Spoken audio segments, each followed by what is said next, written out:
Did you know that the royal family's history in England started with a battle?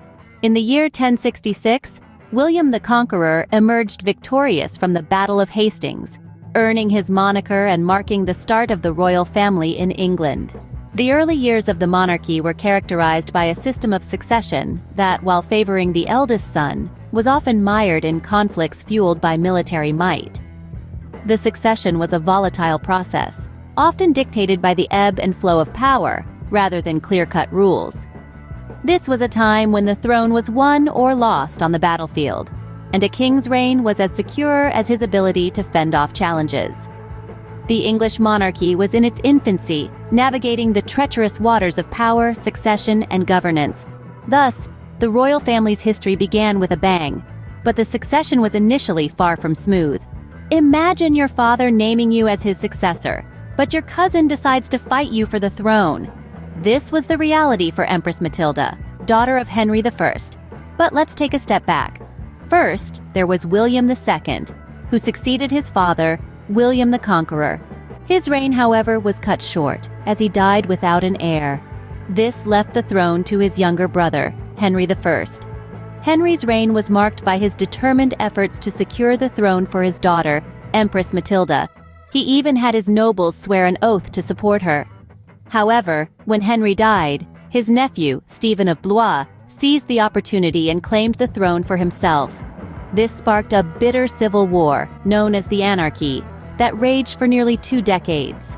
The throne was a coveted prize, and the fight for it often turned into a family feud. What if a king decides to share his throne with his son? This was the question Henry II dared to answer. He introduced the rule of co-kingship, crowning his son Henry the Young King while he was still alive. A seemingly smart move to ensure stability, yet it did not play out as smoothly as planned. The throne, instead of being a symbol of unity, became a battleground. Henry II's sons, including Richard the Lionheart and King John, were embroiled in conflicts, each seeking to assert their power. These internal family disputes soon evolved into full-scale civil wars, painting the kingdom in strokes of chaos and bloodshed.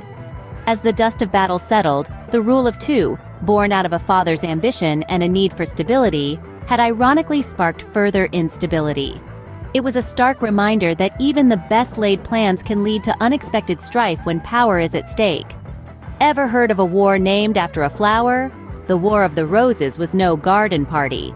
Instead, it was a series of gritty civil wars for control of England's throne, primarily fought between 2 rival branches of the royal House of Plantagenet, the House of York, whose symbol was a white rose, and the House of Lancaster, represented by a red rose. Key players in this power struggle included Edward IV and Henry VI. Now, let's head north to Scotland. The Scottish royal lineage, through strategic marriages, became inextricably intertwined with the English monarchy, adding another layer of complexity to succession. These marital alliances brought both peace and conflict, as Scottish and English interests often clashed. So, as we delve into the history of the royal family, we uncover not just internal strife, but a web of external influences too. The royal family's history includes not just internal strife, but also external influences. Ever wondered how Parliament started influencing the royal succession? Well, let's rewind to the late 15th century. After the tumultuous War of the Roses, a victor emerged, Henry Tudor. Henry's triumph in the Battle of Bosworth Field in 1485 not only ended the conflict, but also initiated the reign of a new royal house, the Tudor Dynasty. Henry VII, as he is now remembered, brought about stability after years of contention for the throne. He strengthened the monarchy through careful financial administration, diplomacy, and by uniting the houses of York and Lancaster through marriage. His reign set the stage for a significant shift in the royal family's history. However, the real game-changer was his son, Henry VIII. Known for his 6 marriages and his role in the separation of the Church of England from the Catholic Church, Henry VIII was also instrumental in shaping parliamentary involvement in royal matters. Why, you might ask?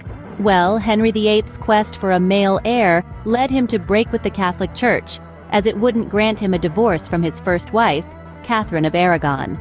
This monumental decision couldn't be made without the backing of Parliament. Henry VIII needed parliamentary approval to legitimize his actions and establish his new Church of England. In return, Parliament gained unprecedented authority over the rules of royal inheritance. This formalization of parliamentary involvement in matters of succession was a turning point in English history. So, Henry VIII's reign not only resulted in the creation of the Church of England, but also marked the beginning of Parliament's role in determining the line of succession. The Tudor dynasty, therefore, was instrumental in shaping the relationship between the monarchy and Parliament. Thus, the Tudor era marked a significant shift in the royal family's history, with Parliament becoming a key player. What if the monarchy was abolished and then restored? Imagine a time when such a radical shift occurred. Welcome to the Stuart era, a time of turmoil, civil war, and a brief interlude of non-monarchy. The Stuarts ascended the throne in the early 17th century with James I, who was also James VI of Scotland.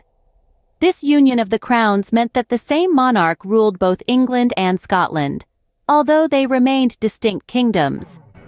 The Stuart reign was marked by religious conflict and political change, which eventually escalated into civil war. The English Civil War, a series of armed conflicts and political machinations between parliamentarians and royalists, was a defining period of the Stuart era. King Charles I's belief in the divine right of kings and his conflicts with Parliament led to a rupture that brought the country to war. The Royalists, supporters of the king, and the parliamentarians, led by Oliver Cromwell, battled for control. The climax of this conflict resulted in a seismic shift in English history: the execution of King Charles I. For the first time, the monarchy was abolished, marking the end of a centuries-old institution. England became a republic known as the Commonwealth of England. Oliver Cromwell, the key figure in the parliamentarian faction, became the Lord Protector, essentially ruling as a republican dictator. However, the absence of monarchy was short-lived. After Cromwell's death, his son Richard proved unable to maintain the protectorate. This period, known as the Interregnum, ended with the Restoration.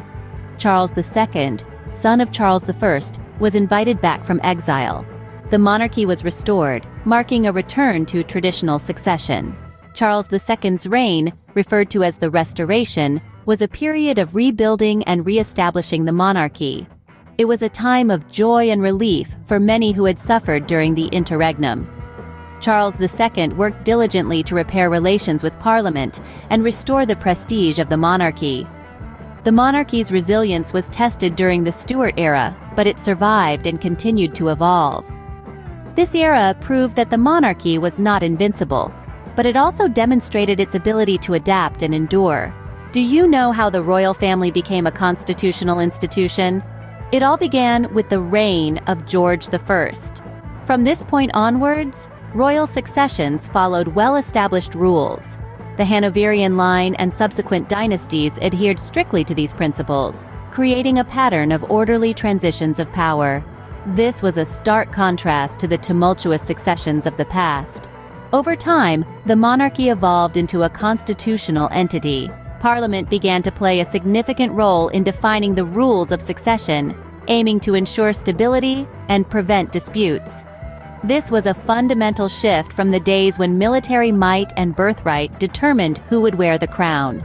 By placing the monarchy within a constitutional framework, Britain was able to maintain the historic significance of the royal family while ensuring the smooth functioning of a modern democratic state.